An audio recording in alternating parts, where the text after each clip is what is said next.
இன்றைய ஜீவ வார்த்தை சங்கீதம் 87வது வசனம். சேனைகளின் தேவனே எங்களை திரும்பி கொண்டு வாரும்.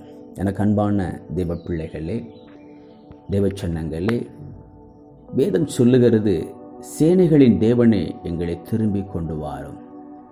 இஸ்ரவேல் ஜனங்கள், எகிப்திலே அடிமைத்தனத்தில் இருந்த ஜனங்களை கர்த்தர் இந்த அடிமைத்தனத்திலிருந்து விடுதலையாக்கி பாலும் தேனும் ஓடுகிற கானானிலே கொண்டு போய் வைத்தார். ஆனாலும் அங்கு ஜனங்கள் தேவனை விட்டு தூரமாய் போனார்கள். தேவனை விட்டு வழிவிலகி போனார்கள். தேவனுக்கு விரோதமான பாவ காரியங்களை செய்தார்கள். தேவனை கோபமூட்டினார்கள். தேவன் மேல் எரிச்சல் வரும்படியாக நடந்து கொண்டார்கள். அதனால் தேவன் அவர்களை அந்நியர் கையிலே ஒப்புக் கொடுத்தார். அடிமைத்தனத்தில் ஒப்புக் கொடுத்தார். சிறையிருப்பில் ஒப்புக் கொடுத்தார். இந்த சூழ்நிலையில தான் இந்த வசனம் சொல்லுகிறது, சேனைகளின் தேவனே எங்களை திரும்பி கொண்டு வாரும். சர்வ வல்லமையில தேவனே எங்களை மீண்டும் ஏற்றுக்கொள்ளும், எங்களை காப்பாற்றும், எங்களை ஏற்றுக்கொள்ளும் என்று சொல்லுகிற வசனமாயிருக்கிறது. எனக்கு அன்பான தேவ பிள்ளைகளே, ஒருவேளை கர்த்தரை விட்டு நீங்கள் தூரமாயிருக்கலாம். ஏதோ ஒரு சூழ்நிலையில் நீங்கள் தூரமாய் போயிருக்கலாம். பயப்படாதீங்க, சோர்ந்து போகாதீங்க, துவண்டு போகாதீங்க, கலக்கமடையாதீங்க. கர்த்தரை நோக்கி சொல்லுங்க, கர்த்தாவே எங்களை மீண்டும் உம்மிடத்திற்கு கொண்டு வாரும்.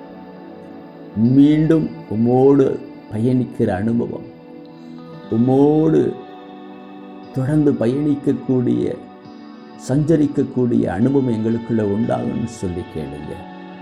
ஆதியில் இருந்து அன்பை மீண்டும் எங்களுக்குள்ள அனல் மூட்டி கட்டுங்கப்பான்னு சொல்லுங்க.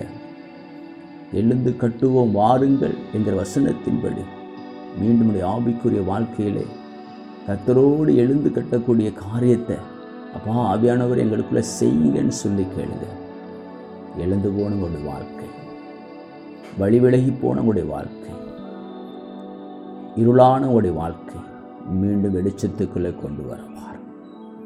மீண்டும் உங்களிடத்தில் பழைய ஆசீர்வாதங்கள் செலுத்தொங்கிடும்படியாக செய்வார்.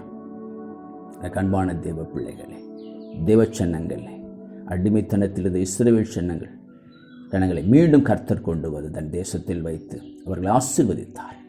அதே போல உங்களையும் ஆசீர்வதிப்பார். அவர் கைவிடாத தேவன், இரக்கமுள்ள தேவன், மனதுருக்கமுள்ள தேவன், அன்புள்ள தேவன். அவர் யாரையும் புறம்பே தள்ளுகிறவர் அல்ல. மீண்டும் அவர் கட்டுகிற தேவனாயிருக்கிறார். மீண்டும் தன்னிடத்தில் வரும்படியாய் அவர் எதிர்பார்த்து கொண்டிருக்கிற தேவனாயிருக்கிறார். எனக்கு அன்பான தேவ பிள்ளைகளே, மீண்டும் நம்முடைய வாழ்க்கை கட்டப்படணும், ஆவிக்குரிய வாழ்க்கை கட்டப்படணும். மீண்டும் இழந்து போன ஆசீர்வாதங்களை மீண்டும் இரட்டிப்பாய் பெறணும். கர்த்தருடைய வாழ்க்கையிலே பெரிய காரியங்களை செய்வார்.